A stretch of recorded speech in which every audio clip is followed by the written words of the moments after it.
안녕하세요 여러분, 세계사 시간입니다. 자, 교과서 188페이지 펴보도록 하겠습니다. 자, 우리가 지난 시간까지 전후 아시아의 민족운동에 대한 내용들을 배웠어요. 1차 세계대전이 끝나고 난 후의 내용을 우리가 배운 거죠. 지난 시간에 배운 내용까지는 1차 세계대전이 끝나고 난 후에 그러한 세계적인 모습들에 대해 살펴봤다면, 자, 이번 시간에 배울 내용인 이 전체주의 같은 경우에는 제2차 세계대전의 배경이 되는 모습입니다. 그래서 이번 시간에 배울 이 전체주의가 제2차 세계대전이 일어나게 되게 되는 가장 중요한 배경이다 정도를 라는 것들 이제 머릿속에 담아두고 이번 시간 시작해 보도록 합시다. 자, 일단 전체주의의 등장이래요. 자, 그러면 전체주의가 뭔지 우리가 알아야겠죠. 자, 이 전체주의라고 하는 개념은 뭐냐면 공동체 혹은 국가, 이념 이런 큰 개념들을 공동체라던가 국가 이념 이런 것들, 이런 큰 개념들을 이 개인보다 중요시 여기는, 개인보다 우위에 두고 개인을 전체의 발전을 위한 수단으로서 여기게 되는 거예요. 얘는 그냥 수단. 그러니까 이 사람 하나하나를 그냥 그 사람 개개인의 그 가치를 보는 게 아니라 하나의 톱니바퀴, 그 수단으로 보는 거죠. 지금 우리의 입장에서는 굉장히 이해가 안 가겠지만 이때 당시에 이 전체주의라는 게 등장을 해서 그러한 모습들을 보이게 됩니다. 자, 그러면 이 전체주의가 왜 등장을 했고 전체주의가 어떤 국가들에 의해서 선택이 되었는지 그 내용을 살펴봐야겠죠. 한번 보도록 하겠습니다. 자, 교과서 188페이지 봅시다. 자, 일단 이탈리아가 등장을 합니다. 자, 이탈리아는 제1차 세계대전의 전승국이었어요. 이겼다는 거죠. 패전국이 아니에요. 근데 그에 걸맞은 이득을 보지 못했어. 자, 처음에 원래 이탈리아 같은 경우에는 독일과 손을 잡았죠. 독일과 오스트리아 이 국가들과 손을 잡았는데 나중에 뒤통수를 쳐서 미국 이런 연합국 측에 붙었다라고 얘기를 했습니다. 기억나나요? 영국, 프랑스 이쪽에 붙었어요. 자, 그래서 이 큰 이득을 보나 했는데 큰 이득을 보지 못했어요. 오히려 손해가 더 컸어. 왜냐면 이 1차 세계대전 같은 경우에 유럽 본토에서 일어났기 때문에 이탈리아는 굉장히 큰 피해를 봅니다. 그래서 큰 피해를 봐서 이 물가가 폭등을 하고 경제가 어려우니까 실업자가 양산이 되는 모습들을 보이게 돼요. 하지만 전쟁을 이기고 나서 그에 대한 상응하는 이 이득을 보지 못한 거예요. 자, 그러니까 노동운동, 농민운동과 같은 이 불만을 표출하는 운동들이 격화가 됩니다. 자, 이렇게 사회가 혼란해진 틈을 타서 등장했던 사람이 바로 이 무솔리니라는 사람이에요. 무솔리니. 자, 이 무솔리니라는 사람은 파시스트 당을 조직을 하는데 이 민족주의 여론을 등에 업고 세력을 확장하게 됩니다. 이 민족주의라는 게 참 자신의 민족을 중요시하는 건 중요한 일이에요. 하지만 이게 과하게 되면은 배타적 민족주의, 침략적 민족주의처럼 다른 나라를 침범하고 다른 나라의 생활 영토 이런 것들을 빼앗으면서 자신들의 민족만을 위하게 된단 말이에요.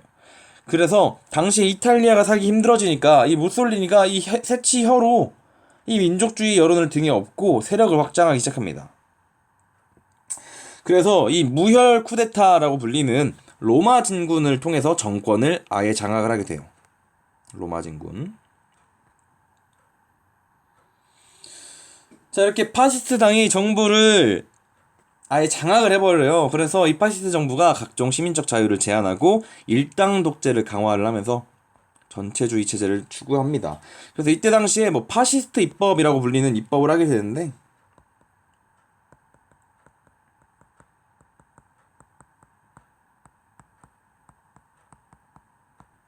파시스트 입법이라고 하는 입법도 하게 되는데 이건 뭐냐면 결국에는 다른 당을 인정하지 않고 파시스트 당만 인정을 하겠다. 결국 일당 독재 체제를 강화하겠다라는 겁니다.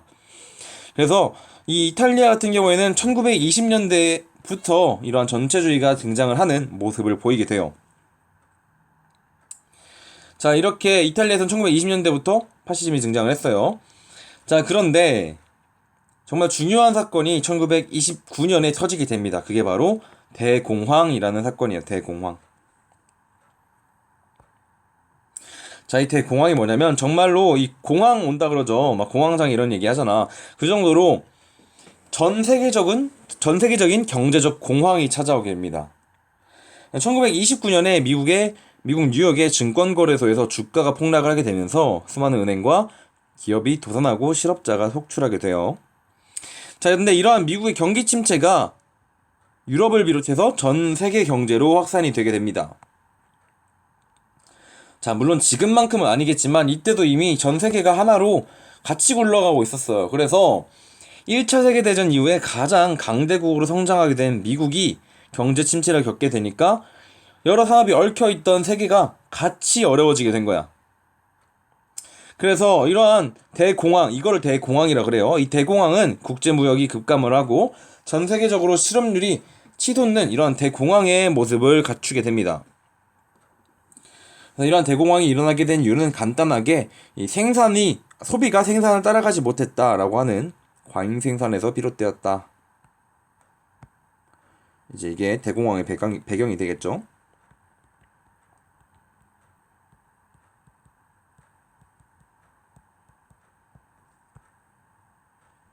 이 대공황의 배경으로는 과잉 생산이 있습니다. 자, 결국에 이제 대공황이 일어났어요.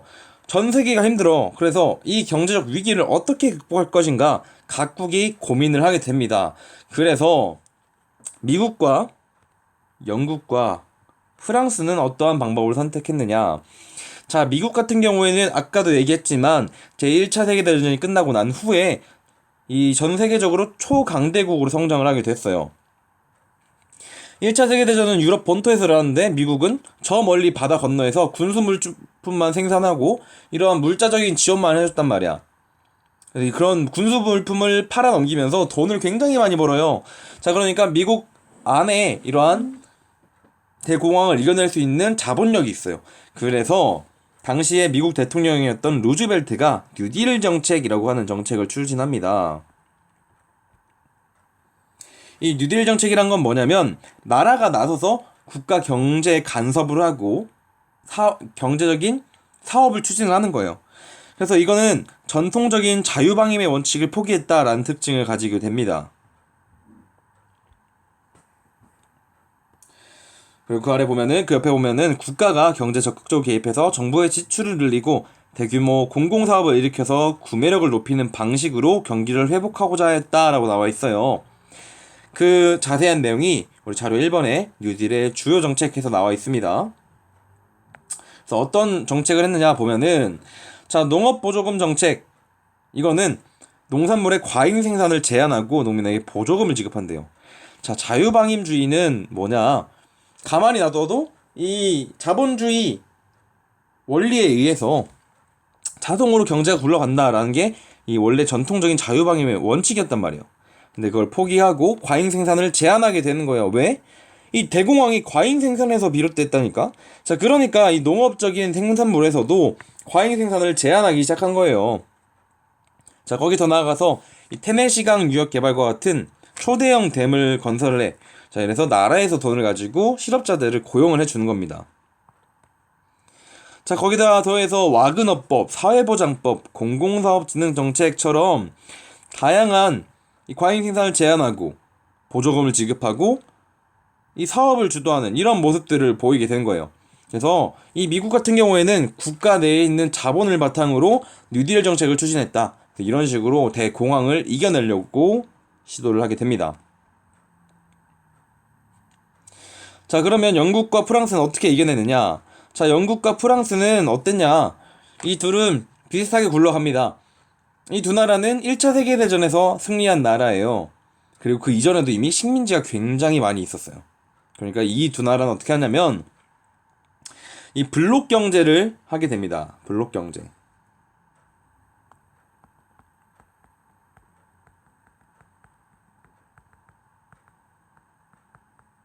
블록 경제를 활용해서 경제적인 위기를 극복해 나가려고 합니다. 자, 이 블록이라는 거는 하나를 묶는다라는 의미를 가지고 있죠. 자, 뭐냐? 이 본인들의 자국과 식민지들을 하나의 블록으로 묶는 거예요. 그래서 이 과거에 그랬던 것처럼 이 자국끼리는 자국에 묶인 이 블록 내에서는 관세를 부과하지 않고요. 다른 나라와 거래를 할 때는 관세를 부여하면서 자국의 산업을 보호하고자 하는 그런 모습을 보이게 됩니다. 그래서 영국 같은 경우에는 파운드 블록을 결성을 해서 대공황에 대처를 하고요. 프랑스 같은 경우에는 인민전선을 결성을 하고 프랑블록을 만들어서 식민지와 본국의 관계를 긴밀히 하는 모습을 보이게 돼요. 자, 이렇게 전 세계적인 대공황이 찾아왔어요. 미국, 영국, 프랑스는 각각 뉴딜 정책 그리고 블록 경제와 같은 방법들을 활용하면서 대공황을 이겨내려고 노력을 했습니다. 자, 근데 얘네는 당시에 전 세계에서 제일 잘 살던 나라들이었어. 자, 미국 같은 경우는 돈이 많았어요. 영국과 프랑스는 식민지가 많았어요. 자, 그러면 아무것도 없는 나라들은 어떻게 해요? 그냥 뭐 막고 있어야 돼? 그냥 망해버리면 끝이에요? 그러지 않았겠죠. 자, 그래서 이 대공황 때문에, 이런 경제적인 어려움 때문에 독일과 이탈리아에서 각각 전체주의가 등장을 하게 됩니다. 독일에선 나치즘의 형태로, 일본에선 군국주의의 형태로 등장을 하게 돼요. 자, 거기에 더해서 이미 경제적으로 어려웠던 이탈리아가 파시스트가 정권을 독점했다고 했죠. 그랬던 이탈리아도 1929년 대공황을 거치게 되면서 더욱더 파시스트가 득세를 하게 되는 모습을 보이게 됩니다. 자, 그러면 우리 아까 이탈리아 살펴봤으니까 독일과 일본 한번 보도록 합시다. 자, 이 독일에서는 1차 세계대전 이후에 이 바이마르 공화국이라고 하는 민주적인 헌법으로 만들어진 정부가 세워져 있었어요. 그래서 전쟁 배상금을 원래 물어야 됐다고 했죠. 근데 전쟁 배상금을 좀 줄여주고 미국이 지원을 해줬어요. 지원을 뭐 노드안, 영안 이런 것들을 하면서 지원을 해줬는데 천천히 경제를 회복해 나가고 있었어. 자, 근데 그래도 배상금 갚아야 되고 경제적으로 힘들죠. 조금씩 이제 초토화된 본국을 조금씩 다시 발전을 시켜 나가려고 하고 있었어요. 자, 그런데 여기서 이 대공황을 직격타로 맞아버린 거예요. 자, 안 그래도 힘든 나라였는데 식민지도 있던 거 다 뺏기고 원래 있던 영토도 뺏겼는데 거기에 더해서 이 대공황이라고 하는 사건이 나타나 버린 겁니다. 자, 그래서 독일이 완전히 경제적으로 큰 타격을 입게 되고요. 자, 이렇게 본인들이 살기 힘들어지니까 자기들이 살기 힘들어진 거를 이 타 민족에게 돌리는 극단적인 민족주의, 극단적인 인종주의를 앞세운 나치당이 부상을 하게 됩니다. 이 나치당을 이끌었던 건 히틀러라는 사람이에요. 그래서 이 나치즘은 극단적인 민족주의와 인종주의를 앞세워서 아리아인의 생활권을 확보하려는 공격적인 팽창 정책을 추구하게 됩니다. 이 아리아인이 독일인들을 얘기한 거예요. 순수 독일인들. 그래서 이 사람들이 극단적인 민족주의, 극단적인 인종주의를 앞세우니까 유대인을 탄압하고 본인들의 아리아인들을 위해서 정책들을 실시한 거예요. 자, 그리고 거기에 더해서 공격적인 팽창 정책을 추구하다 보니까 자, 본인들에게 제약을 걸어뒀던 이 베르사유 체제를 무효로 하게 됩니다. 그리고 더 나아가서 자, 이 베르사유 체제에서는 독일의 무장을 금지했단 말이에요. 하지만 이런 것들을 이제 거부하고 재무장을 선포를 하게 되고요. 군수 생산에 주력을 하게 됩니다. 그런 가운데 또 비밀경찰이나 친위대를 창설을 해서 이 국민의 사생활을 통제하는 전체주의 체제를 추구했어요. 자, 전체주의가 뭐라 그랬어요? 국가의 이념, 공동체들을 개인보다 우위에 둔다라고 했죠. 그러니까 비밀경찰이나 친위대들, 이 사상적 친위대들 같은 것들을 두면서 국민의 사생활을 통제하고 사상을 통제한 거예요. 자, 국가가 힘들어지니까 이러한 나치당이 부상을 하게 되는 겁니다. 그와 관련돼서 우리 오른쪽에 그래프를 보면은 자, 실업률이 올라가니까 나치의 득표율도 계속 점점 올라가죠. 자, 사람들이 먹고 살기 힘들어지니까 이 누구든 탓해야겠는 거야. 일단 내 탓은 아닌 것 같거든. 자, 그러니까 이때 당시에 입을 굉장히 잘 놀리던 히틀러라는 사람이 등장을 해서 우리 아리아에는 잘못이 없다.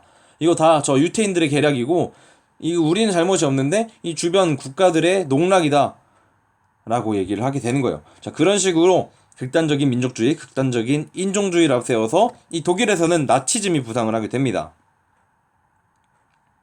자, 일본에서 어떻게 했느냐? 자, 일본에서는요, 일본도 대공황의 여파가 굉장히 컸어요. 그러니까 이러한 경제적인 어려움을 극복하기 위해서 중국을 침범을 합니다. 1931년에 만주사변을 일으키고요. 그리고 괴뢰 국가인 만주국을 세우게 됩니다. 자, 그래서 1차 세계대전 이후에 등장했던 이 국제연맹이라고 하는 단체가 이 일본의 침략적 행위를 비난을 해요. 너네 그러면 안 된다 라고 비난을 했는데, 자, 그러니까 그럼 말어 이러고 일본은 국제연맹에서 탈퇴를 하게 돼요. 자, 여기서 국제연맹의 한계가 명확히 나오죠. 경제적인 직접적인 제약을 걸 수가 없었다. 싫으면 그냥 나가버리면 그만입니다. 그래서 이런 모습들을 보여주고요. 그래서 침략적인 민족주의, 침략적인 인종주의 이런 것들을 또 보여주게 되는 거죠. 그리고 거기에 더해서 군부 강경파가 쿠데타를 일으키는 5.15 사건이라고 하는 사건이 발생하게 되는데, 이 사건을 계기로 군국주의화를 가속화했어요. 이 군부 세력이 정치에 영향을 끼치게 되는 거예요. 이 5.15 사건은 그냥 극단적이었던 젊은 장교들이 일본의 수상을 이제 폭탄으로 암살을 해버립니다. 암살 폭탄테러를 해버렸어요. 지금으로 생각하면 좀 있을 수 없는 일이죠, 그죠? 근데 이때는 극단적인 젊은 장교들이 이렇게 했다. 그래서 이러한 사건을 계기로 이후에는 뭐 이26 사건과 같은 사건으로 이뤄지게 되고, 군부는 재벌과 손잡고 정치적인 영향력을 행사하게 되고요. 뭐 일본은 중일 전쟁을 일으켜서 많은 민간인을 학살하는 그런 반인륜적인 모습들을 보이게 됩니다. 그래서 이 독일 나치즘과 일본 군국주의의 등장에서는 공통적인 배경으로는 바로 대공황이 있다. 이 경제적인 대공황이 찾아오게 되면서 독일에서는 나치즘이 부상을 하고 일본에서는 군국주의가 가속화되는 모습들을 보이게 돼요. 자, 우리가 마지막으로 살펴볼 거는 이 소련의 스탈린주의라고 하는 독재 체제입니다. 자, 우리가 저번 시험 범위까지 이제 러시아에서 레닌이 등장을 했다라고 배웠는데, 자, 레닌이 사망하고 난 후에는 스탈린이라는 사람이 권력을 잡아요. 스탈린. 이 스탈린이라는 사람은 정치적으로는 독재 체제를 형성을 하고요. 경제적으로는 경제개발 5개년 계획을 추진하게 됩니다. 이게 경제적인 정책이에요. 그래서 이 경제개발 5개년 계획을 추진을 해서 중공업 중심의 산업화, 그리고 농업 집단화를 추진하게 됩니다. 이 중앙에서 농업을 담당하고 통제하는 농업 집단화를 추진하고요. 이 산업도 그냥 산업이 아니라 중공업 중심의 산업을 이루게 돼요. 자, 그래서 이 스탈린의 경제개발 5개년 계획은 다른 국가들이 대공황으로 고전을 면치 못하고 있을 때 소련은 엄청난 속도로 성장을 하게 됩니다. 그래서 우리 교과서 아래에 보면은 스타노프 운동이라고 있는데, 이 스타노프 운동은 계획경제 체제의 우수성을 알리고자 추진이 되었던 운동이다 라는 것들 기억을 해두고 넘어가고요. 자, 경제적으로는 경제개발 5개년 계획을 추진했고, 정치적으로는 뭘 했느냐? 자, 정치적으로는 스탈린이 정권에 대한 비판을 금지하고 반대자들을 감금하는 거대한 수용소를 건설을 하게 됩니다. 이때 당시 거대한 수용소의 이름을 굴라크라고 해요. 굴라크. 굴라크는 소련 시절 운영되었던 강제 노동 수용소였다. 그래서 이 스탈린 같은 경우에는 굴라크와 같은 거대한 수용소를 건설을 해서 자신에 대해 반대하는 사람들을 감금하는 그런 사상적으로 통제하는 모습들을 보여주게 되고요. 경제적으로는 경제개발 5개년 계획을 추진을 하게 되면서 중공업 중심의 산업화, 농업 집단화를 추진하고 경제적으로 성장을 하는 모습을 보여주게 됩니다. 자, 그래서 이번 시간에는 우리가 교과서 188쪽부터 189쪽까지 살펴봤는데, 여기서 우리가 주목해야 될 거는 이 전체주의라고 하는 것이 왜 등장을 했는지. 보면은 시기는 이탈리아가 제일 앞서지만 결국에는 이탈리아도 이런 경제적인 어려움 때문에 파시즘이라고 하는 전체주의가 등장을 했죠. 독일과 일본에서는 이 대공황 이후에 전체주의, 나치즘과 군국주의라고 하는 전체주의가 등장을 했다라고 하는 공통점들을 가지고 있어요. 그리고 이 당시에 강대국들이었던 미국, 영국, 프랑스가 대공황을 어떻게 이겨냈는지 살펴봤고요. 그리고 소련에서 레닌이 사망하고 난 후에 등장한 스탈린은 어떠한 정책들을 실시했는지 살펴봤습니다. 그래서 오늘 우리가 배운 내용들, 방금 쌤이 얘기했던 그 포인트들을 중점적으로 살펴보면은 좋을 것 같습니다. 자, 그럼 이번 시간은 여기까지 하도록 하겠습니다. 고생 많았습니다.